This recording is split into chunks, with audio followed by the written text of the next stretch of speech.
ازيكم يا جماعة، عاملين ايه؟ اكيد كنتوا مستنين حاجة مختلفة النهاردة، صح؟ طيب خليكم معايا شوية عشان في حاجات هتعرفوها عن الفضة ممكن تغير كل تفكيركم عن السوق ده. لو كنتوا فاكرين ان الفضة دي حاجة بس بنلبسها عشان الجواز او نعمل بيها اكسسوار، يبقى كده للأسف انتوا غلطانين. الفضة مش مجرد معدن عادي، دي فرصة لمكسب جامد. وهنكتشف النهاردة مع بعض 5 أسرار رهيبة عن سوق الفضة اللي هيخليكم تحسوا انكم ضيعتوا فرص كتير لو ما كنتوش دخلتوا في الاستثمار ده من زمان. ولكن قبل ما نبدأ في حاجة مهمة لازم اقولها ليكم. لو عايزين تعرفوا كل التفاصيل وما تزهقوش من الموضوع، خليكم معايا لاخر الفيديو عشان تكتشفوا كل حاجة. ما تنسوش تعملوا لايك لو لسه ما عملتوش، واشتركوا في القناة علشان تفضلوا متابعين كل جديد. والاهم من كل ده، عشان تبدأوا الفيديو معايا صح، قولوا معايا اللهم صل وسلم وبارك على سيدنا محمد عليه الصلاة والسلام. يلا بينا كده وتوكلنا على الله. اول حاجة عايز اقولها دلوقتي ان الفضة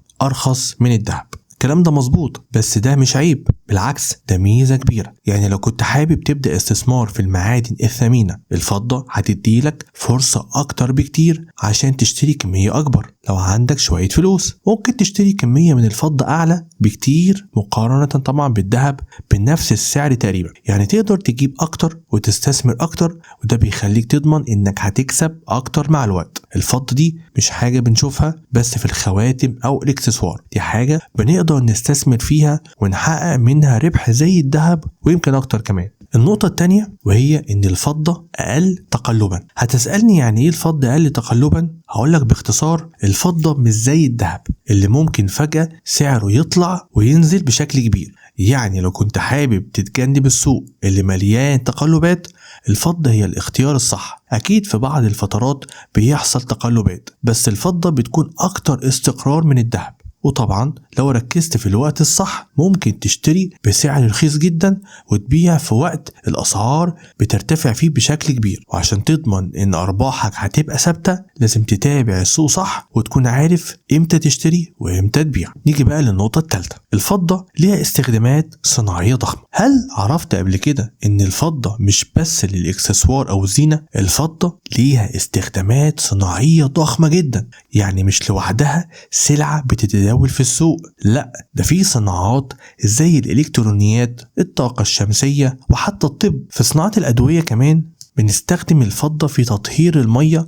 ومع الطلب اللي بيزيد على الفضة في الصناعات دي أكيد هتشوف ارتفاعات في الأسعار مع مرور الوقت. فاستثمارك في الفضة مش بس على أساس سعرها كمعدن، لكن كمان على أساس الطلب المتزايد عليها في الصناعات دي. النقطة الرابعة، الفضة تحميك من التضخم. في زمن الأزمات الاقتصادية الكل بيدور على حاجة تقدر تحمي فلوسهم من التضخم والهبوط في قيمة العملة، صح كده؟ وده اللي بيخلي الفضة واحدة من أفضل الحاجات اللي تحميك من التضخم. زي ما الذهب بيحميك من التضخم، الفضة برضو عندها القدرة دي. يعني في أي أزمة اقتصادية سواء كانت أزمات عالمية أو محلية، الفضة بتحتفظ بقيمتها. ده مش كده بس، ده ممكن كمان قيمتها تزيد في أوقات زي دي. فلو كنت خايف على فلوسك من هبوط العملة أو أي أزمة اقتصادية جاية، الفضة هتكون اختيارك الأمثل.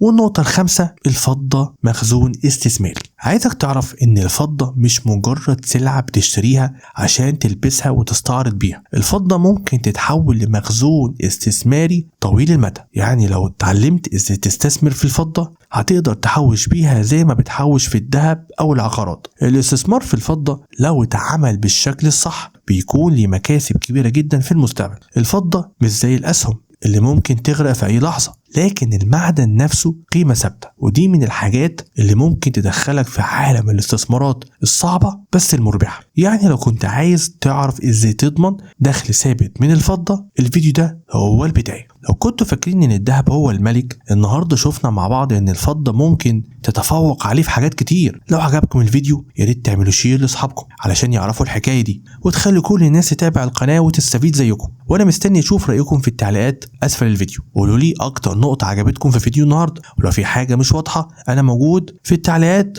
اشرحها لكم اكتر. واخر حاجة عايز اقولها دلوقتي، ما تنسوش تتابعوا الفيديو اللي قدامكم على الشاشة، هتلاقوه قدامكم اهو. الفيديو ده برضو فيه اسرار تانية عن الاستثمارات واكيد مناسب جدا ليكم. وبس كده، اشوفكم ان شاء الله الفيديو اللي جاي. يلا سلام.